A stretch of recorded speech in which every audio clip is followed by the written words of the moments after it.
Welcome back to the Brian Burwell Memorial Interview Room.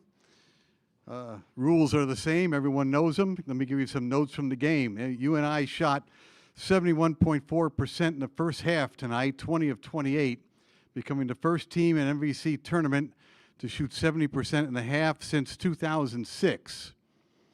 The Panthers will make their 7th appearance in the championship game in the MVC tournament, but the first since 2019 when they lost to Bradley 57-54. This marks only the second time the number 6 seed will play in the championship game of this tournament. The previous time was 2019 when 6 seed UNI lost to Bradley in the championship game.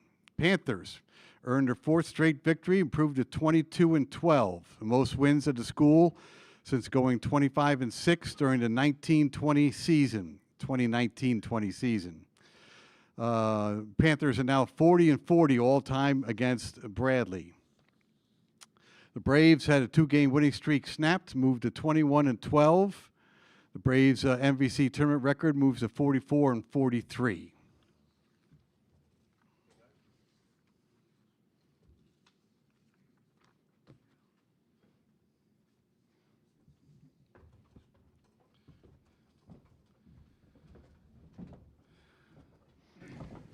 UNI will play next tomorrow, 11 a.m. Central Time on CBS against UNI for the championship. Head coach Ben Jacobson is here with us, along with R.J. Taylor and Will Hornseth. And we're going to ask Ben to make a statement on the game, then we'll go to questions for all 3 of the Panthers on the dais. Ben, please. Thanks, Joe. Man, I thought our guys played great again today. Obviously got off to a really good start, but it was most of the first half. The enthusiasm we're playing with and the aggressive nature that we're playing with has been fun to watch, fun to be a part of. And Bradley, we've had a lot of games with those guys here in the last 8 to 10 years that have been important games, right? And so unless you get away from that, we were close in the first half at 18 with all the momentum. I think it was 18. And then they, of course, they had all the momentum when it got down to 4 or so. So both teams were close to flipping it. We were close to flipping it above 20, and then they were really close to getting a lead. But man, our guys fought. Right? Fought all 40 minutes and paid off for them again today. David. Ben, good to see you, and congrats. Yeah, you too. Thanks. You and Brian Wardle, 2 of the deans of the conference, how do you prepare to face him? Because that's going to be a chess game. He's done a great job for a long time. So some of the challenges, the two-part here. Okay? Fundamentally, like rebounding, both ends of the floor, they always do it. Right? They always they compete really hard. Right, all of the time. No matter the score of the game, right, as we saw today, right, we're in a pretty good spot. Right? They're gonna stick to what they do. Right? So part 1 is fundamentally really sound and super competitive, and then part 2 is changing things, going to the zone, the press to the zone, and staying with that. Getting back out of it and going to man, then coming back to it. He's always been very good that way in terms of the flow of the game and figuring out ways to mix that zone in. So it's been a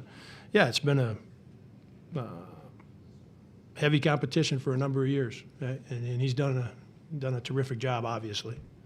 This is for you and Will especially. That the paint looked like the Braveheart movie in this game. Is that the way you imagined it would be, or any surprise? We'll let Will answer first. Okay. I'm going to be honest. I'm not too familiar with the movie.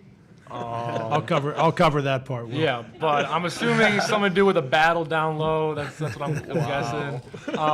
My apologies if that's concerning, but yeah, it was definitely a battle down low for sure. And it's what we expect playing against these guys. And it's the conference tournament. Everyone's going to bring it down low. Everyone's going to be physical, and it's just the Big's job to out physical the other team. Yeah, and I touched on it with rebounding, and there was maybe midway through the second half, they got to us on the boards a couple times, and that helped them get it back to 4 or 5. And I thought the last 8 minutes, or maybe 6 minutes, wherever the number was, that we rebounded again. We rebounded well in the first half, and then like I said, the last 6 minutes. But it's and there's a few twists and turns in that movie. And it's one of my favorite movies. I've maybe like you have, I've watched it over and over and over and over and over. And to show you how much these guys pay attention, I've even shown the team, and recently, clips from the movie. And you can imagine some of the scenes, right, that you would show from that movie. And I showed one about 10 days ago, but Will wasn't watching? No. I just didn't know what movie it was from. Oh yeah, we remember. I know the clip. Harry, thank you. Jake, a couple things. You talked about the enthusiasm of your guys, but I thought the Bradley fans and your fans heightened the whole game too. I thought the fans played a big role for both teams. Just comment on that. Yeah, it's man, it's one of the greatest parts of conference tournaments, and this tournament, right? Is like, I'm running into some fans this morning, and they have no voice left. Right? We got 2 games to play. Like they're a little out of energy, and they got no voice. And now, as we got closer to game time, they were fine. Right? They got going again, and then obviously during the game, but they're using up every ounce of energy they have, right, during these basketball games, and that's man, it makes a difference. We've got a great crowd down here again this year, and there's no question. And maybe you want to, you can ask these guys, what it means to them. But man, to have 2 big sections, right, and just like they want it. Right? You can feel that they want it, right, and that matters. And then I wanted to ask RJ, you just have a knack for hitting the big shot at the big moment. Can you just take us through your mindset and what's going on in those key moments when you're hitting those big ones?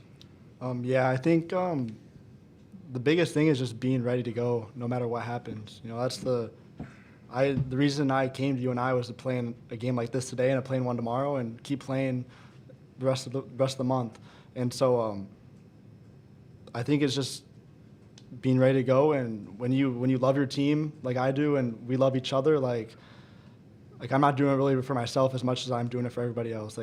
And when that's my mindset and that's what I'm thinking about, like I'm not really thinking about anything but each other. And at the end of the day too, like what you just said about the fans, like seeing them get going and the energy in the building is just it's really fun. It's really the good side of basketball for sure.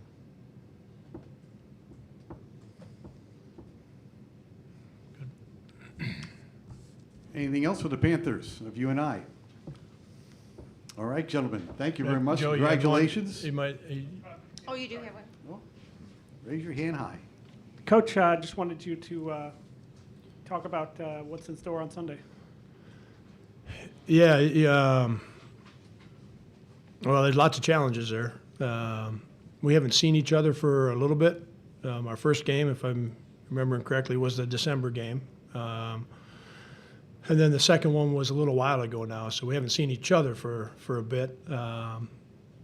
Preparing for some of the other teams, would have seen UIC play some, but over the last, I don't know if it's been 4 or 5 weeks since we saw each other, maybe 3 or 4 weeks. But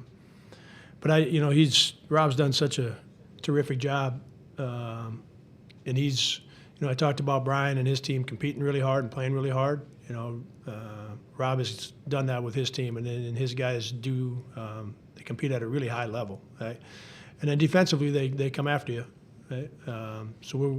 And it's different. It's a little bit different than what most teams in our league do, right? So we're going to have to, film sessions and walk through to get prepared for what they do with the ball screen and the way they attack the ball when it's on the outside of the floor. And so there's some things there that, again, they're just a little bit different. We're going to have to be able to execute and then it's it's a team that at the other end they rebound the ball, offensively. They run good stuff, right? And got guys that can make plays, right? in all the spots, but they go get the offensive rebounds as well. So, yeah, lots of challenges there. We'll get good film in here. We'll get ready. Yep. Anything else? Thank you. See you tomorrow, 11 o'clock Central Time, CBS.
Bradley Braves are with us.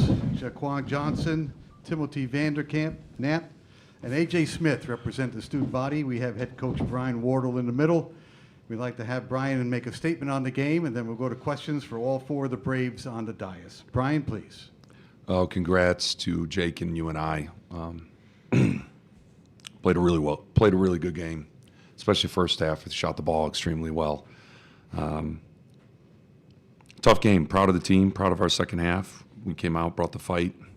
Told them I should have probably had them. I could have had them more ready to play with the intensity level that we needed in that first half, especially defensively, because UNI was clicking on all cylinders. We let them get going, and then they started making a lot of tough shots. And we challenged each other. They challenged each other at halftime too. And I thought we really had good momentum throughout the second half. We just couldn't make the big shots in the big moments.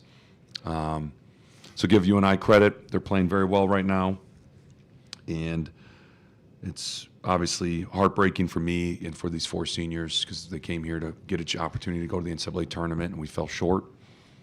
I hope we can continue to play with this team because we keep getting better, and these guys are enjoying it right now. And so I hope we might have another opportunity for that. But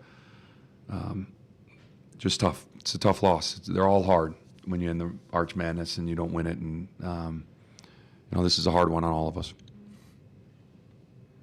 Good.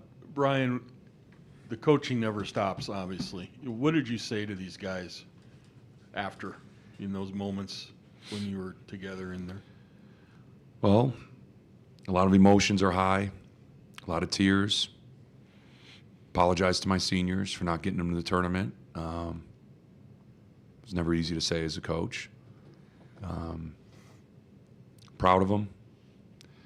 I really enjoyed coaching this team. Even though I got frustrated at times, they made me better.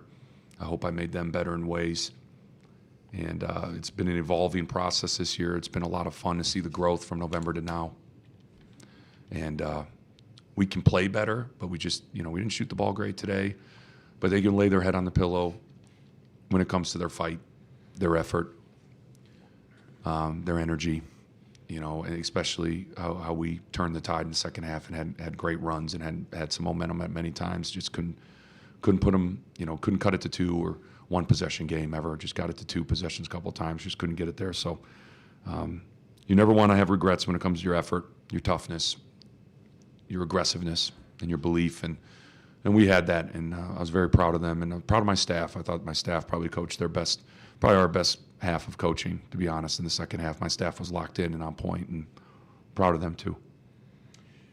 Timo, that shift in the second half there with you and Corey Thomas, where you guys came charging back into the game. Tell us what that was like being in that moment. You were really fired up and made a couple of big plays. Thank you. Coach Wardle asked me to respond, and I did. I tried to. I still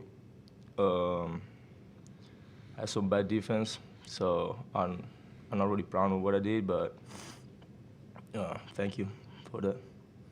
AJ, this was your last game. What kind of feelings are going on with you right now? I don't even know, honestly. It's a lot of sadness and frustration at myself because I was tasked with a defensive matchup, and he had a game. I mean, he had a great game. I gave up a lot of threes, and I had some mental mistakes as a senior. And you just can't have those in these type of games, and it costed us. And right now, I don't know. I don't even know how to feel. Yeah, we'll go here and then back to Dave in a second. Go ahead. AJ, you had a journey throughout your college career, started in Indiana, JMU, and then here to Bradley. Can you talk about what this year meant to you as a senior and just receiving the love from the fans and all that type of stuff, and what this 1 year meant to you? It meant a lot, honestly, playing for Coach Wardle. He gave me a great opportunity and a great chance here, and I've honestly learned a tremendous amount of stuff from him. I worked. He taught me how to work a lot harder than I came in eventually working. He developed my work ethic. He developed my mental side of the game and mental strengths. And I have nothing but props for him because he pushed me every day. I mean, he's been there challenging me every day in practice from the start of the season to even now, and really had a lot of trust in me here down the stretch as a senior. And sadly, I feel like I let most of my team down. No, I mean, AJ played his heart out there. He's been unbelievable growth all year. I wish I could coach him more than 1 year. Him and Alex, I would love to have more than 1 year. That's the tough part of this portal stuff. They would be a blessing to coach for 1 more year because of the growth that they made and where they're going right now with their game. And AJ has never played better in his career than the last month. I've watched all his clips. He's playing at a very high level, so very proud of him. Jaquan, One follow-up here, and then we'll go to Harry. Go ahead. Jaquan, you stepped into a bigger role this season after having a good freshman year. Defensive Player of the Year, runner-up for Player of the Year, all-conference. Can you reflect back on this season and speak to what this season could mean for your future? Honestly, coming in this season, I really if you would have told me that I was going to be Defensive Player of the Year, have this big of a role in the team, I wouldn't have believed you, honestly. But I give a lot of props to the program. I mean, they put a lot of faith in their players. I mean, Coach Waters trusted me, gave me the confidence to do what I do. So yeah. Go ahead, Harry. Yeah, Brian, you talked about AJ's growth and all that, but even watching your guys through the season, it's just visible how much better all of your entire team has gotten all year long in individual development. Just talk about what they've put into it to get to this point. Well, they put up with me, and I'm an intense competitor. They know that. We have high standards and demands in our program, and man, they just kept working. We kept working, and you kept watching. We kept being, honest with each other, honest with where we're at as a team throughout the year, what we got to get better at, and what we got to tweak, and what we got to improve. And I thought we made a lot of good moves as a staff. Some I made some mistakes on, but we'll have time to reflect on that when the season's over. and I'm hoping we can continue to play, but that's out of our hands. So, we'll reflect on that. But just practice habits. When you have a young team, now obviously I got some 4 seniors, but they all took on a monster role this year, a bigger role than they've ever had. I asked of them probably more than any coach have asked of them. But when you have 9 and you got 8 young guys, practice isn't championship level practice, and it takes time. That's the biggest growth. If you could see our practice habits, our work habits, our competitiveness in practice, our focus, our attention to detail in practice, it just got better every month, Harry. And that's the stuff behind the scenes that starts to lead to better play and better production and belief. And that's really what I'm most proud of, is how we improved throughout the year in our practice habits and our talk and our discipline. And then AJ, if I could ask, just what was it like playing closer to home for this tournament? I mean, it meant a lot. A lot of my family was here, and honestly, I just wanted to go out there and play my hardest for all of them, and just being able to see them and over the years, them watching me grow and improve my game, and then obviously coming here and trying to compete for a championship. That was my goal coming into the season, but playing down here in St. Louis, it meant a lot. Back to Dave. You got? Okay, then we'll go here. Right. We got them lined up. Coach Wardle, I know it's hard to look forward in a time like this, but the offseason is coming fast. We talked about this last year after the season. What are going to be some of the focuses of the offseason and building the team for next year? Well, we got a lot, we got to replace a lot. And we're losing 4 seniors that bring a lot to the program every day, on and off the court. So that's going to be obviously a big focus on the type of character, the type of person we bring into our locker room. But the number one thing is retaining our guys. I mean, I hope, even without playing time, I hope they had a great experience and they've learned and grown.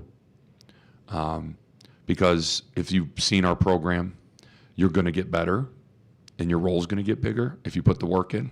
And I think, we'll probably have player meetings here soon and just go over the year and, and think about how do we keep our group coming back, especially our young guys, and see if we can do that and try to form the best team. Again, it's not putting together the best talent. It's putting together the best team that fits your city, your university, and your locker room. And we'll always continue to do that. But, to your question, recruiting is year-round. I mean, we've been recruiting. It doesn't stop. And you just never know nowadays what can happen. But you hope that, you can bring as many guys back as you can, and they had a good experience. Talk about retaining. This guy to the far left of you is going to get a lot of calls from a lot of high major schools. With the year he had, if you could share with us at all, what would be your pitch at all to bring him back, to keep him at Bradley? It's a good question. I respect you asking it, but that would be a private conversation with me and Kwani. Kwani knows how I feel about him. He knows I love him, and I want the best for Kwani. And so he knows I got his back. And, we'll see how that happens. We got a lot of talented guys in our locker room, but he's had an unbelievable year. And he knows that. He's meant a lot to this team. He's carried us at times. And the sky's the limit. He's just going to continue to get better, and he knows he'll do that here too. So that's something we'll address, whenever we know that our season's done, for sure. Gentlemen, thank you very much. Congratulations on your season. Best of luck in the future. Thank you. Thank you.